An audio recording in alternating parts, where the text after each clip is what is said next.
Are we live now? Yeah. Oh, it is live. Are we doing Instagram live as well? No, just YouTube. Huh? Are you sure? Yes. Why not? That's Why not Instagram live? Can we do this so that FT Global Properties is here? yes. Hey guys, I'm live. I could actually discuss something. Huh? No Instagram live? We'll do Instagram. Oh, We okay. need to post also. Introduce us, Fahd. Okay. Hey guys, welcome to Ask Fahd. What I want to do is I'm going to start a series. Not a series, but a regular fixture of me coming on live because I got a lot of agents coming to me for questions, buyers coming to me for questions, investors coming to me for questions. And sometimes we don't get a chance to work together because I'm busy, my roster's full, so on and so forth. Or we just, the services aren't what they're looking for. They're not willing to pay the price that the way I price my services. Regardless, doesn't matter. What I'm thinking is, Kaif Ahmed, walaikum assalam wa rahmatullah, brother, keep up the good work. Thank you so much. I appreciate it. Really, truly appreciate it, Kaif, because I make these videos so that people who are looking to invest in the Dubai market are generally interested in real estate, or our agents working in real estate can benefit. So we've learned through our experiences through the number of years that we've been working in real estate, working with other business partners. And if we can help others benefit from experiences we've gained from the mistakes we've made without them making the same mistakes, that's the whole purpose of the whole thing. So I wanted to start this, actually, it was more from my team who suggested that we should do a weekly session called Ask Fahd. And I can take up questions and answer them. One of the questions that I can't remember his name, but he had asked me recently was he was looking to get into the real estate career. And previously he had been working or is running his own business. And this always fascinates me when people approach me or ask me like, hey, I want to go into real estate. And it's important for me to understand or realize why. The main question that people need to ask is, why do they want to go into real estate? What's the purpose? What's the reason? Because this person came to me and said, look, I'm running a successful business. Well, I don't think he used the word successful, but he said, I'm running a business, but I want to get into real estate. Now, here's something that I want to clarify to a lot of people. Real estate is no longer, never was, never has been a part-time obsession or a part-time career for people to just come on and feel, okay, maybe I can crack a deal or two here and there. Maybe I can get going. Maybe I can make a few commissions, referral fees of a few clients I can send here and there, and all will be hanky-dory, dandy, make some money. Real estate doesn't really, and actually that applies to anything else that you're also doing in life. Real estate is no exception. It doesn't apply to that. You need to really actually decide that, look, I'm actually going to work in real estate. I'm actually going to grow my experience, my capabilities, and dedicate time, money, and resources and focus to the profession. And then you grow from there. So the simple answer to somebody who is already running a business and wants to get into real estate, I would say, look, real estate is not a part-time obsession. It's something that you take up full-time, and then you go on to growing, making more money if you like, having a better lifestyle, so on and so forth. Hi, Ginu. Hey, I have an Emirates ID. Can I register for the DREI, Dubai Real Estate Institute certificate exams? So this is from the top of my head. Yes, if you're based in Dubai, it used to be that the Dubai Real Estate Institute examinations, specifically that brokers take for the RERA cards, for the RERA license, Real Estate Regulatory Agency licenses, it used to be that they were controlled to the extent that you had to be working with the real estate company to be able to go and do one of these exams. From what I understand, more recently, you don't need to do that. You don't need to be working with the real estate company to have to go and do the course. If you're just looking to learn about the real estate market, if you are wondering if you want to be a broker in the real estate market, you can pretty much go and join, and you can start, not start, but you can do the exam. Technically speaking, you do the exam and then you can take it from there, essentially speaking. So yes, if you've got an MSID, you're a resident, I think maybe perhaps even if you're not a resident, Dubai Real Estate Institute would allow that. Just to let you know that with the whole global pandemic, they had stopped doing the exams specifically in class, but the courses have improved. So from the time that I did my first exam, or I did my first course back in 2008, 2008, things have massively improved. The courses give you tons of information, tons of knowledge that you can apply. So definitely, if you're looking to become a real estate agent in Dubai, you want to just test the market, see how things are. It's something that I would encourage you to take on. Okay, Red Sox, same here. I love Dubai. I love Dubai as well. So some of you know that I was born in Dubai. But with each passing day, every passing, we love Dubai more and more. Deborah, hi. Hey, I'm a crypto trader. Is there any visa for me? I don't want to buy property, but want to be in Dubai. Right. So if you're a crypto trader, there's several different aspects or several different ways that you could get a residence visa in Dubai. So the easiest or the least expensive, in my opinion, and I could double check, or you'd have to double check this, the easiest and the least expensive from my perspective is the one that's, I think it's the remote working visa. If you can show that you're getting $5,000 in income per month and a 1-year contract with any other company that you employed with, you pretty much come to Dubai and get a remote working visa. That's number one. Now, Devon says he's a crypto trader, so I imagine he's not actually working for another company. That's fine as well. In the UAE, generally speaking, Dubai, Sharjah, Ajman, Abu Dhabi, there's several free zones. Free zones allow 100% ownership of a company by yourself. Now that is being expanded to mainland. We call them mainland Dubai companies as well. Dubai companies are able, you can in certain categories own a company in Dubai 100%, and then you can have your own residence visa. You can employ people, you can sponsor your family, so on and so forth. But as a crypto trader and not wanting to buy a property, the fastest and easiest way would be to go and open a company in one of the free zones. The cheaper ones are in Ajman, Al Quwain, Sharjah. I'm not going to say cheaper, that's devaluing the service that they provide. What I would say rather is the one that's more well economically priced. Okay, so I've got a question. What are the fees for the RERA exams? So off the top of my head, the fees for the course was somewhere between 2,000 to 3,000 dirhams. 2 to 3,000 dirhams. That's the course fee. It used to be a 4-day course with meals provided. So you're already getting value. You're getting not free lunch, you paid for it. But the teachers that they bring in sometimes are lawyers, people who've got tons of experience in Dubai real estate, sometimes people who've got a lot of experience globally in real estate. So I think it's pretty good. Kef, I really have learned a lot from you, even as a PhD in engineering student in UAE. Because of your channel, I've gained quite a lot of knowledge from your channel. Really appreciate your work. Thank you, Brother Kef. I really appreciate your kind comment. I love that you appreciate it. Please do comment in the comment section. Press the like button on my videos. It helps to spread the word to other people. But, even you as a PhD in engineering, and bless you, you're doing your PhD in the UAE. I haven't come across a lot of people who are doing their PhDs in the UAE, but I guess the UAE education sector is also transforming and growing in many ways. So that's really great, and I wish you all the best with your PhD. I know PhDs are really works of passion.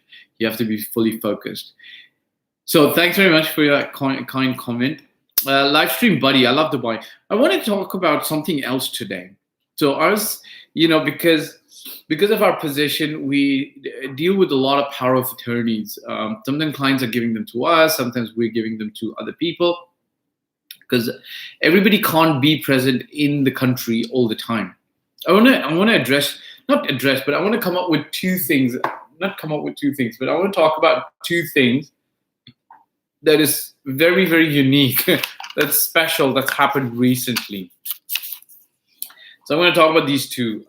Number one is Dubai going paperless. Okay, so His Highness Sheikh Hamdan, he had announced, I believe in 2020 or 2019, that 31st December 2021, if I remember correctly, Dubai is going to be completely paperless from a government perspective. Okay, what does that mean?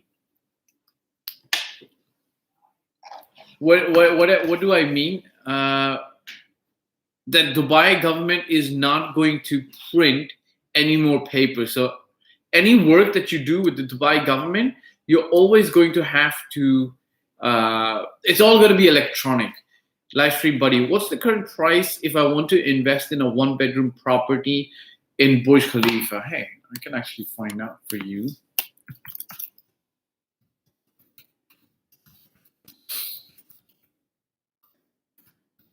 This isn't really, to be honest with you, accurate, because once you start getting actually into the data, you're going to actually start seeing, so between 2 to 2.8 million dirhams, which is, I'm just trying to answer live stream.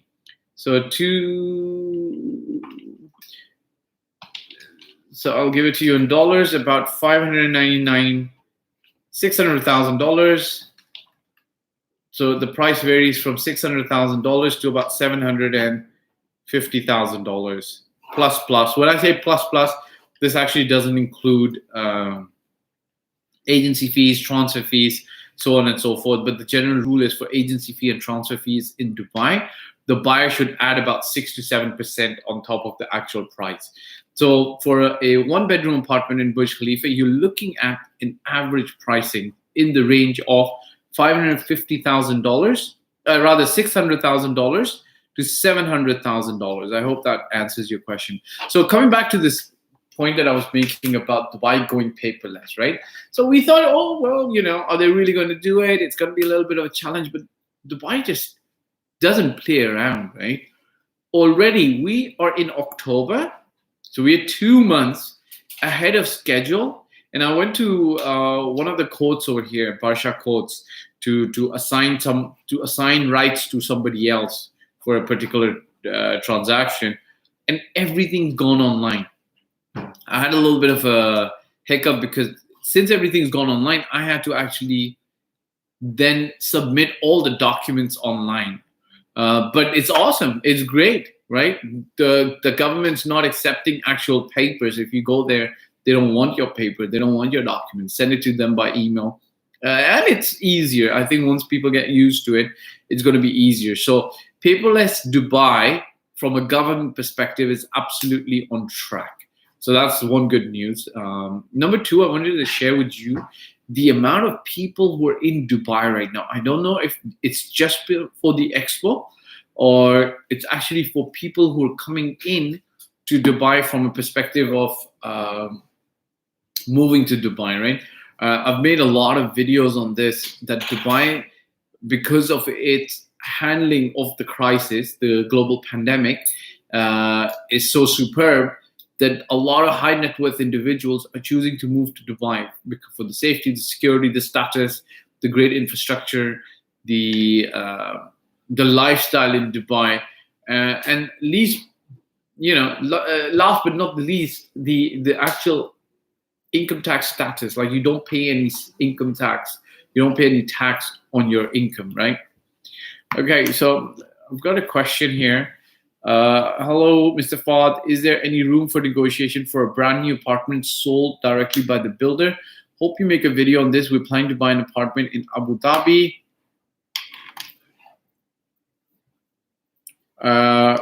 We're planning to buy an apartment in Abu Dhabi. Do you also do Abu Dhabi properties? So I'm not necessarily an expert on Abu Dhabi properties, though I'm an expert on real estate, so it wouldn't take me too long to understand Abu Dhabi properties. But here's the deal: when you're negotiating. So this question came to me from Arjun Manoj. Sorry, I haven't replied to you yet. Maybe I'll make a video. But Arjun, I want to tell you, there's always room to get the better deal for yourself. Okay. Now, the better deal doesn't always just mean price. Okay. The better deal doesn't mean just terms. The better deal could actually mean access to better inventory, right? For example, like, I want you to stop thinking just price for a moment. Think about a developer that's got 35 floors of apartments to sell. And generally speaking, what developers do is when they're selling in the beginning, they're going to sell the lower floors. Some of the higher floor apartments they're going to sell won't have the best view, okay? Because they want to get rid of the, I'm not saying garbage, but they want to get rid of the stuff that's more difficult to sell in the beginning. Now, generally speaking, what happens is, because in the beginning, the push, the marketing, collateral, all supports them to be able to sell it faster, right?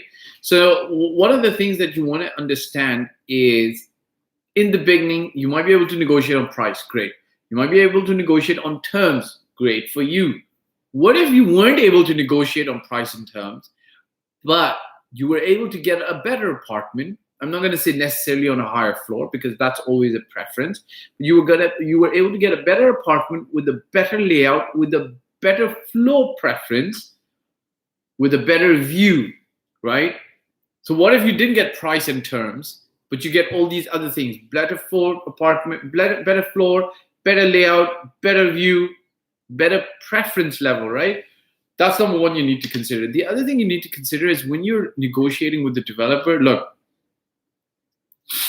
it's basically, you're kind of like dealing with the government, right? It's their job to make money off the properties and the apartments and the villas and the townhouses they build. Okay, you're technically, when you start negotiating, how many properties have you negotiated on in the past? So I would say, if you've negotiated on anywhere above 5 properties or 10 properties, obviously if you're more than 10 properties, you're pretty much, you know what you're doing, generally speaking. But if it's your first property, and this question is coming from somebody, definitely it's your first property or your second property in the UAE, you're already at a disadvantage. The reason you're at a disadvantage is because the developer does this day in, day out. So essentially speaking, what you need to do is, you need to get somebody who's an expert involved, which is us, right? Me, my team, somebody from my team, somebody that I'm supervising. And when you're negotiating, you're doing 3 things, okay? If you rest your negotiations along these parameters, you're going to be okay. Number 1, understand the seller, understand the developer. How is their inventory moving? Look, if the seller had 100 apartments and they've sold 92 in 2 months, they're not negotiating with you on the last remaining 8 apartments. You're going to be a winner if you manage to get one of those 8 apartments, right? But first of all, you need to understand the seller's position. If they have 100 and they've only sold 30, you're in a stronger position. But how do you do that? Is the seller motivated? Have they negotiated for other buyers? Have they dropped the price for other buyers? So on and so forth. That's number 1. The other thing that you need to understand is the market price of the property, right? So you got to do due diligence. Again, we do this for our clients. Understand how the rest of the market is priced vis-a-vis this property. And then last thing, then you leverage that. Again, if you're buying your first property, it's a challenge to leverage the information that you've gained. We do that because, we're used to doing this. We know how to leverage the information and get the right pricing coming in. Okay, my camera guy is about to fall. Okay.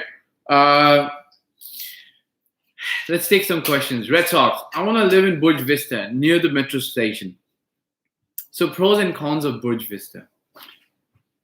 Let's talk about pros. Number 1, it's an amazing location. It's in the downtown near Burj Khalifa. So, it's near Burj Khalifa. It's a very central location. Dubai is building a new world's tallest tower called Creek Tower. It'll come when it will come.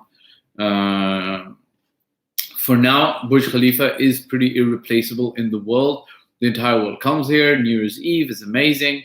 So number one, Burj Vista is very close to, it's very central to downtown. It's close to the metro station. Building metro stations are also billions and billions of dollars worth of investment.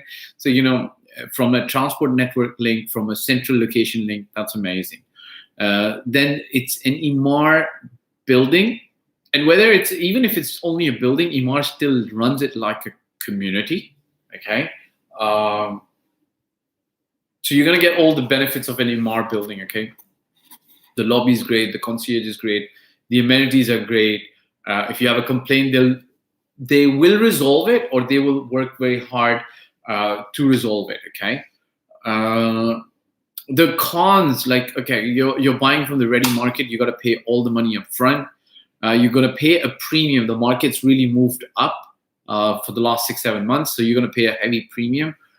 Remember, Burj Vista is one of the later towers. People already paid a high price to buy in it because all of downtown was already developed. So again, I always tell people, when you're looking to invest, it's a very customized personal decision. Are you looking to make money? Are you looking only for capital appreciation, capital preservation, and don't care about capital appreciation? Are you looking for the lifestyle? Does downtown suit your lifestyle, your future planning for the next 5 years, and so forth? So these are some of the things that you really need to look at. One of the things that I would consider as a con is you're paying a premium to purchase, right? Maybe some of the other areas might be superior in terms of you gaining capital appreciation in the long term.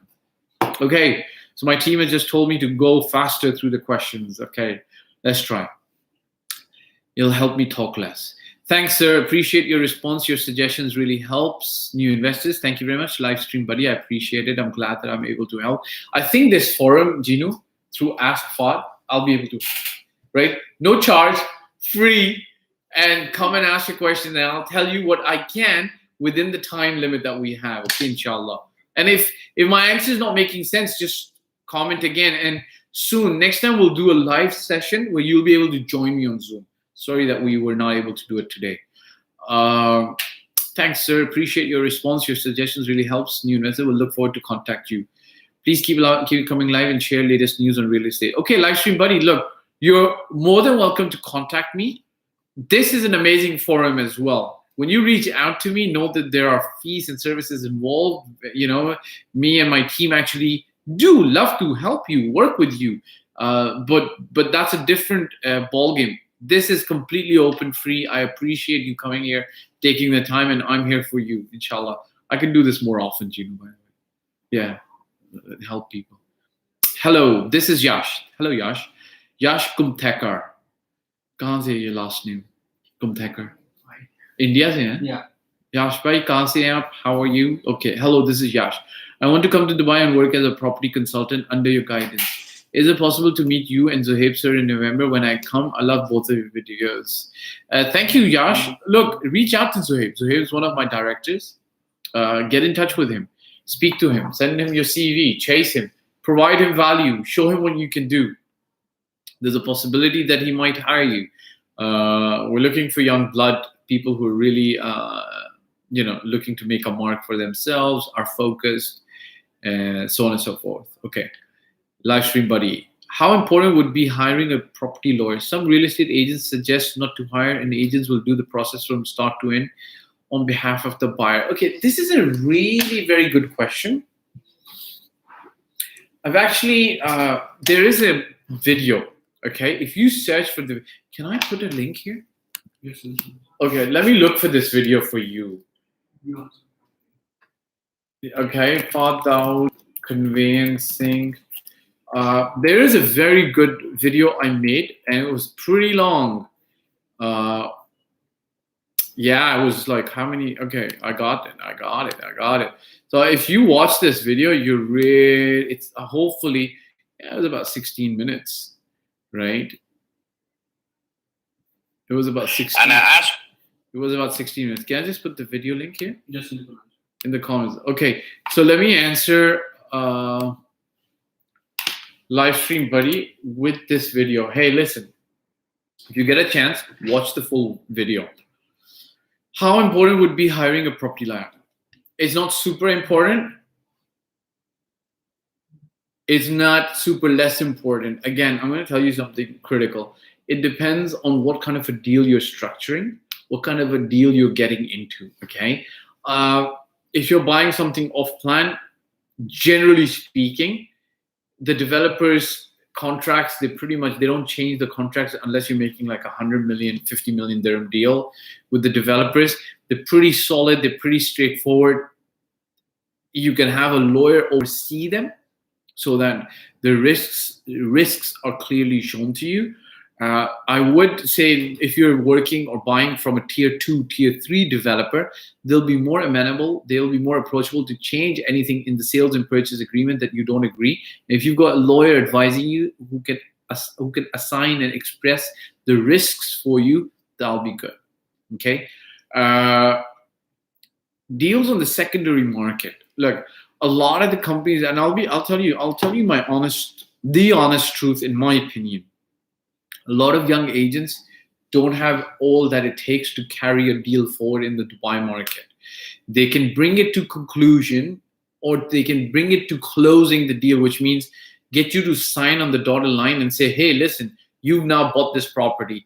But the property does not transfer to your name when you sign on the dotted line. There's a lengthy process. Well, it can be a short process as well, but sometimes there's paperwork involved in making sure that the process gets to completion in the right, absolute correct way. For that, a lot of the large companies employ sales progression talent. They're not conveyancers, but they're sales progression experts who've been doing Dubai real estate for many, many years. If any hiccup comes up, they can solve the problem.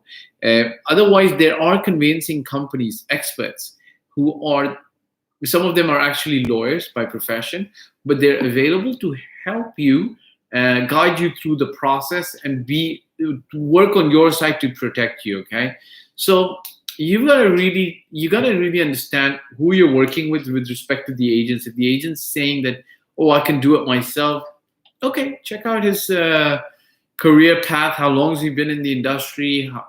What are his reviews?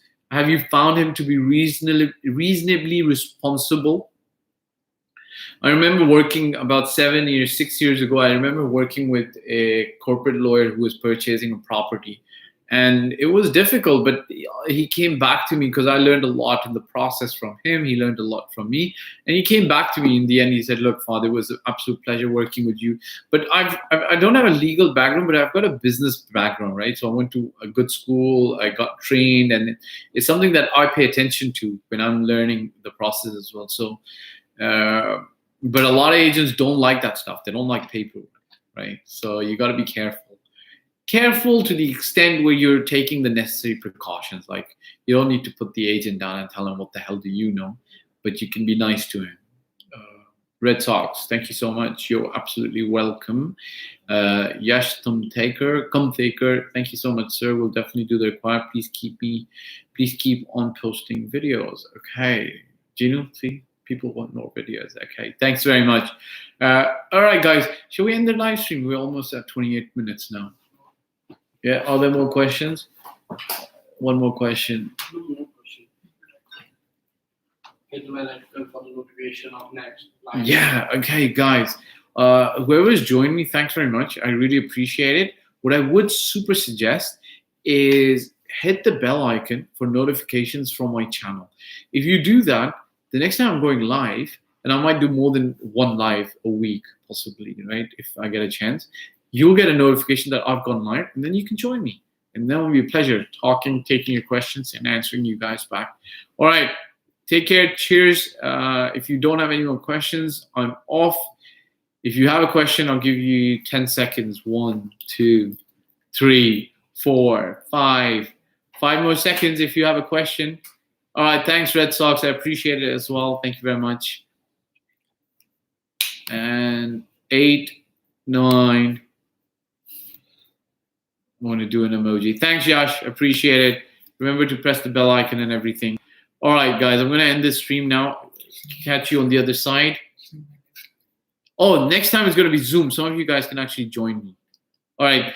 Thanks, sir, for such a good advice. Appreciate it. Take care of yourself around. Thank you very much. I appreciate you joining. I really, really, truly appreciate it. I'm happy that people can benefit, and I'm happy to share information. All right, guys, ciao for now. Have a good night. Take care. Bye. Oh, tomorrow's a holiday, so enjoy your holiday. Okay, we end. Can we end it? Your stream will stop me and you will no longer be live. All right.